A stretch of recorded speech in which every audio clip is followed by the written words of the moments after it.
तो आपके पढ़े हुए बच्चे कहाँ तक, किस लेवल तक पहुँच चुके हैं, आप बताना चाहोगे दर्शकों को? देखिए मेरे को वैसे 12 साल हुए हैं, और अगर मैं आपको बताऊं तो 12 साल में जो मोस्टली बच्चे होते हैं, जैसे अब 2-4 बच्चे हैं, 1-2 जैसे गवर्नमेंट पुलिस में जा चुके हैं और 4-5 टीचर बन चुके हैं, और यहाँ तक कि हमारे आसपास जितने भी गवर्नमेंट स्कूल के टीचर्स रहे हैं, जब सरकार ने अभी ये करा था कि आपको टेट क्वालिफाई करना कंपलसरी हो जाएगा, तो मैंने उनको टेट भी क्वालिफाई कराया है। सर कहीं ना कहीं हमें कहीं ना कहीं ये भी कभी कभी देखने को मिल जाता है कि बच्चे अपने लक्ष्य से भटक जाते हैं, या तो ये समझिए कि किसी दूसरे की बातों में आकर के, या कहीं ना कहीं अपना खुद ही दिमाग भटका लेते हैं। सर उस चीज़ पर आपका क्या कहना है? बच्चों से एक बात कहता हूँ कि बेटा लक्ष्य चुनने से पहले 100 बार सोच लेना, 1 लाख बार सोच लेना, लेकिन लक्ष्य चुनने के बाद भी मत सोचना। और मैं बार-बार बच्चों से अपनी 2 पंक्तियों से कहता हूँ, लक्ष्य है ये तेरा, नहीं कोई काली घटा। लक्ष्य है ये तेरा, नहीं कोई काली घटा, जो 2 पल में बढ़ा और 2 पल में घटा।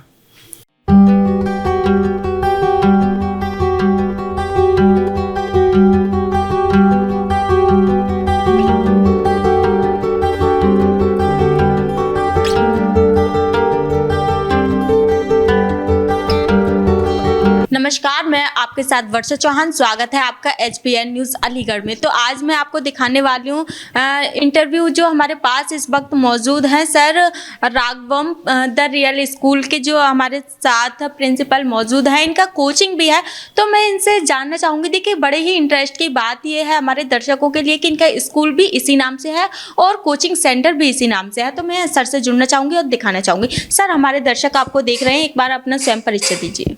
देखिए मैं राहुल वासने, मैनेजर और प्रिंसिपल दोनों हूँ राघवम द रियल स्कूल का। और ये स्कूल को अभी लगभग 2.5 साल हो चुका है, और कोचिंग को लगभग 12 साल हो चुके हैं, और इसका नाम राघवम क्लासेस है।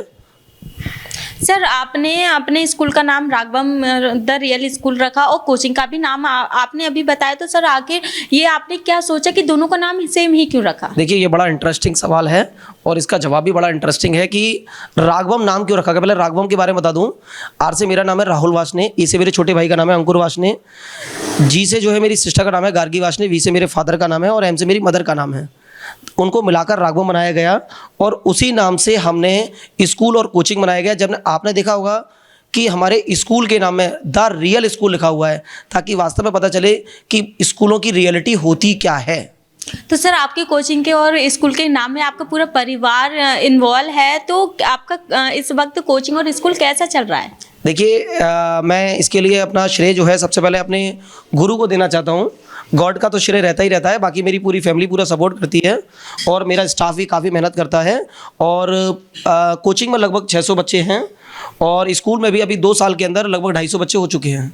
सर आपने अपना ये कार्य शुरू करा कि स्कूल भी खोलना है और कोचिंग भी खोलना है, ये आपके दिमाग में आइडिया कहाँ से आया सर, और कब से आया? देखिए मैं अपने जब कोचिंग में पढ़ता था तो मेरे सर थे चंद्रमोहन वासने जी, जिनका मैं बड़ा श्रेय मानता हूँ। उन्होंने मुझसे एक दिन कहा था कि बेटा, जब मैं उनको मुझे क्वेश्चन समझाते थे तो मैं अपने फ्रेंड्स को समझाया करता था, तो अक्सर मेरे फ्रेंड कहते थे कि सर से अच्छा तो तुम समझाते हो। तो सर ने कहा बेटा बड़े होकर तू टीचर बनेगा, और उनसे मैंने प्रेरणा लेकर मैंने ट्यूशन पढ़ाना शुरू किया। और मेरे पहले ट्यूशन मुझे सर ने ही दिलवाए थे।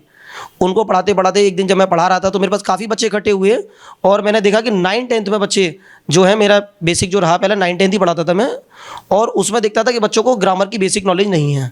मैंने उन्हें देखते देखते देखा कि भाई मुझे तो इन लोगों के लिए कुछ और करना चाहिए। अगर ये मेरे पास बच्चे 6th-7th-8th में होते तो मैं ग्रामर की नॉलेज दे देता, लेकिन जब 6th-7th-8th में स्टार्ट हुए तो वहाँ देखा कि बच्चों को हिंदी इंग्लिश पढ़नी नहीं आ रही यूपी बोर्ड में। मैंने छोटी क्लास के लिए, अब मैं सारी क्लास तो नहीं पढ़ा सकता था, मैंने सिस्टर से रिक्वेस्ट करी, भाई से कहा, और भी 1-2 जो स्टूडेंट थे मेरे अच्छे, उनको मैंने अपने साथ लिया, और उसके बाद मैंने छोटी क्लास स्टार्ट की। अब जब छोटी क्लास स्टार्ट करी तो मेरे सामने एक बड़ी प्रॉब्लम आई कि सबकी बुक्स अलग अलग होती थी, मैं उनको कैसे कराऊं। इसीलिए मेरा स्कूल खोलने का विचार हुआ। और आप स्कूल में आकर कभी विजिट करके देखें तो हमारे यहाँ LKG UKG का बच्चा इंग्लिश हिंदी रीडिंग कर सकता है। सर आपका स्कूल है, स्कूल तो मानो चलेगा ही चलेगा, लेकिन आप अपने कोचिंग सेंटर को कहाँ तक आगे ले जाना चाहते हैं? देखिए कोचिंग का मेन उद्देश्य ये है कि ये कोचिंग वैसे तो इंग्लिश मीडियम हिंदी मीडियम दोनों के लिए है, लेकिन हिंदी मीडियम के लिए हम विशेष रखते हैं, क्योंकि हिंदी मीडियम के लिए कोई भी अच्छा कोचिंग सेंटर पूरे अलीगढ़ में नहीं है। और हमारा एक मोटिव रहता है, जैसे कि अभी भी हमारे पास, जैसे अभी दिसंबर आने वाला है, उसके बाद जनवरी से हम लोग 10th और 12th के लिए बोर्ड वाले बच्चों के लिए फ्री ऑफ कॉस्ट 2 महीने के लिए बैचेज चलाते हैं, जिनमें सिर्फ खाली हम लोग बच्चों को सेलेक्ट करते हैं। ऐसा नहीं है कि कोई कमज़ोर बच्चा है बस उसका टेस्ट लेंगे और बच्चा आकर अपना सिलेक्शन ले सकता है।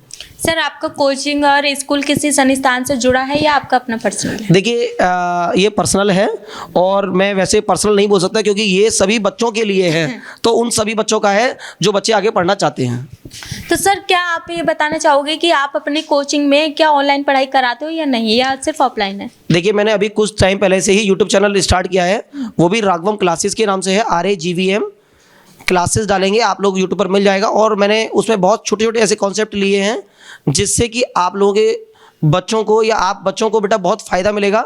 एक बार वीडियोस को ज़रूर देखिएगा। और जैसे कि मैं आपको बताऊं, जैसे कि आपने आर्टिकल्स पढ़े होंगे, आर्टिकल्स में आपने ए एंड द का यूज़ देखा है, उनमें कभी भी हमारे डाउट्स पूरे क्लियर नहीं होते, तो मैंने उनके बारे में और बहुत सारे ऐसे ऐसे टॉपिक्स पर बनाएंगे वीडियो, और बन भी गई हैं और आपको आगे मिलेंगी भी। और अगर आपको लगता है कि मुझे इस डाउट पर सर बहुत ज़्यादा होता है तो उस पर भी आप मुझे कमेंट करके बताएं, उस पर भी वीडियो बनेंगे, आपको जल्दी मिलेंगी।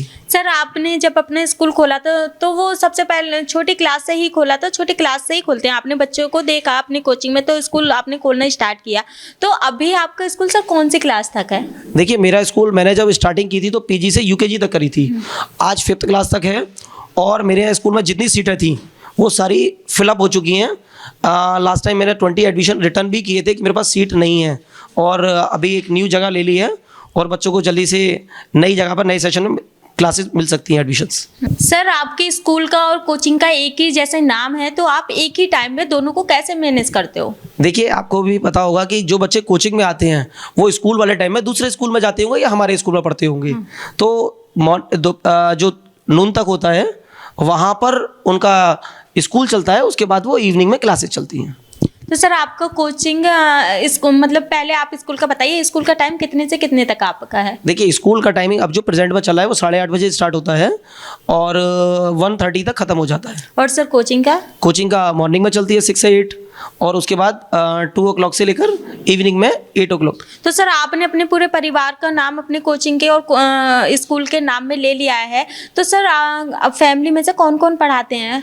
देखिए पहले तो सिस्टर भी पढ़ाती थी, भाई भी पढ़ाता था, अब दोनों अपनी अपनी जगह पर।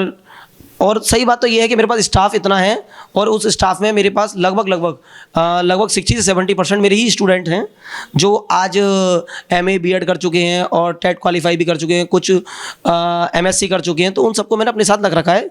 तो स्टाफ की जब ज़रूरत होती है तो मेरी फैमिली मेरे सपोर्ट पूरा करती है, लेकिन अदरवाइज ज़रूरत नहीं होती। तो सर आपने स्कूल बाद में खोला, पहले आप कोचिंग ही पढ़ाने लगे थे काफ़ी टाइम पहले से, काफ़ी पुराने हो चुके हो मतलब ये है, तो आपके पढ़े हुए बच्चे कहाँ तक किस लेवल तक पहुँच चुके हैं, आप बताना चाहोगे दर्शकों को? देखिए मेरे को वैसे 12 साल हुए हैं और अगर मैं आपको बताऊं तो 12 साल में जो मोस्टली बच्चे होते हैं, जैसे अब 2-4 बच्चे हैं, 1-2 जैसे गवर्नमेंट पुलिस में जा चुके हैं और 4-5 टीचर बन चुके हैं। और यहाँ तक कि हमारे आसपास जितने भी गवर्नमेंट स्कूल के टीचर्स रहे हैं, जब सरकार ने अभी ये करा था कि आपको टेट क्वालिफाई करना कंपलसरी हो जाएगा, तो मैंने उनको टेट भी क्वालिफाई कराया है।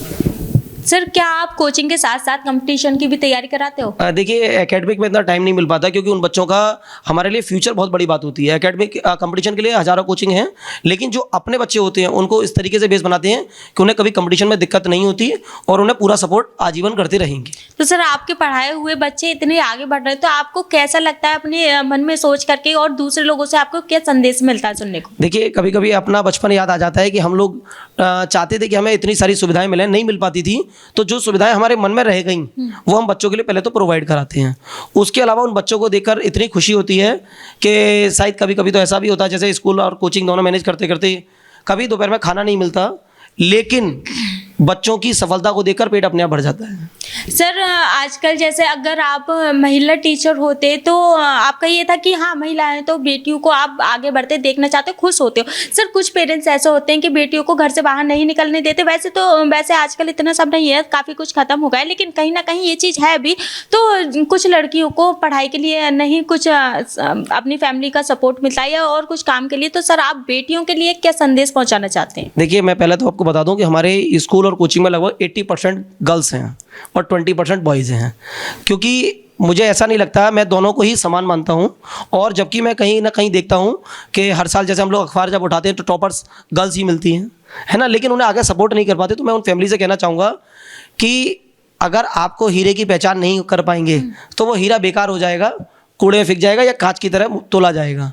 तो मुझे लगता है कि बेटियों को आगे बढ़ाना चाहिए। सर कहीं ना कहीं ये भी कभी कभी देखने को मिल जाता है कि बच्चे अपने लक्ष्य से भटक जाते हैं, या तो ये समझिए कि किसी दूसरे की बातों में आकर के, या कहीं ना कहीं अपना खुद ही दिमाग भटका लेते हैं। सर उस चीज़ पर आपका क्या कहना है? देखिए, सबसे पहली बात तो ये है कि जैसे बच्चे जो एम चुनते हैं वो कभी ये नहीं चुनते कि हमें करना क्या, क्योंकि उन्हें खुद नहीं पता होता।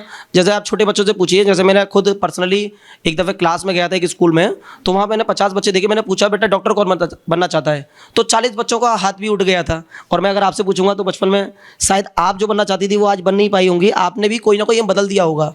क्योंकि बचपन में जो हमें एम मिलते हैं वो हम अपने आसपास के एनवायरनमेंट को देखकर देखते हैं, और हमारे पेरेंट्स जो हमारे पर एम देखते हैं वो इसलिए देखते हैं कि भाई वो ज़्यादा पैसे कमा रहा है या उस एम में ज़्यादा प्रॉफिट है ना। तो सबसे बड़ी बात ये होती है, मैं बच्चों से एक बात कहता हूँ कि बेटा लक्ष्य चुनने से पहले 100 बार सोच लेना, 1 लाख बार सोच लेना, लेकिन लक्ष्य चुनने के बाद। और मैं बार-बार बच्चों से अपनी 2 पंक्तियों से कहता हूँ, लक्ष्य है ये तेरा नहीं कोई काली घटा, लक्ष्य है ये तेरा नहीं कोई काली घटा, जो 2 पल में बढ़ा और 2 पल में घटा।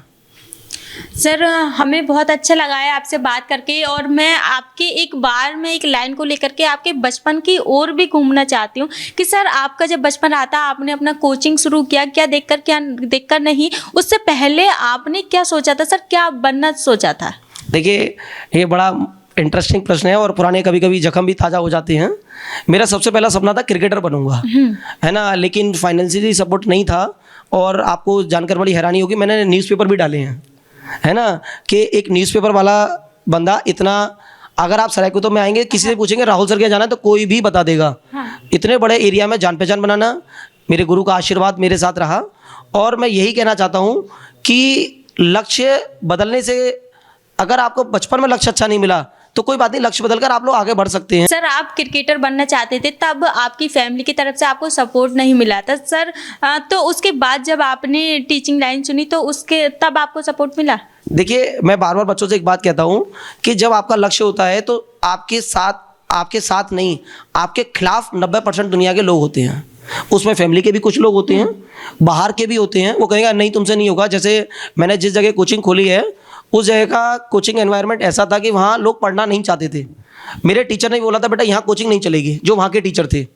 तो मैंने कहा सर क्यों नहीं चलेगी, मुझे रीज़न जानना है। तो बोले यहाँ लोग पढ़ना नहीं चाहते।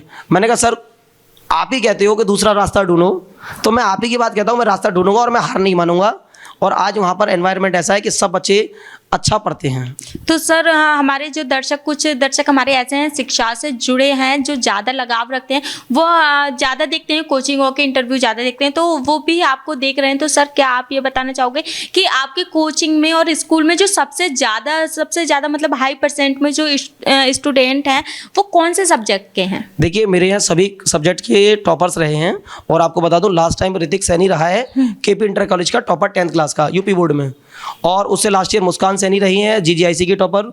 उससे last year HV inter college के टॉपर रहे हैं। और उम्मीद है कि हम आने वाले टाइम में हर स्कूल का टॉपर हमारी कोचिंग से होगा।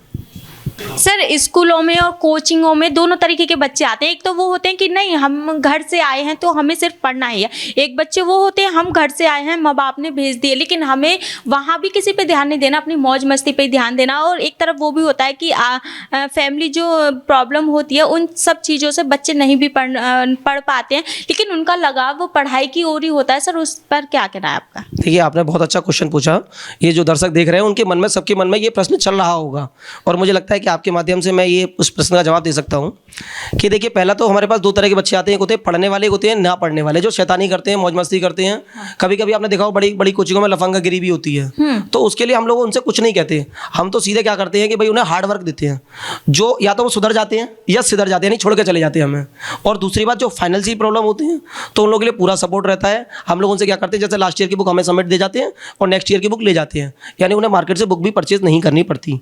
इसके अलावा हमारे पास 2 रूम एक्स्ट्रा हैं हमारी कोचिंग में, जिसमें बच्चे पूरे टाइम ऑल टाइम पूरे दिन बैठकर पढ़ सकते हैं।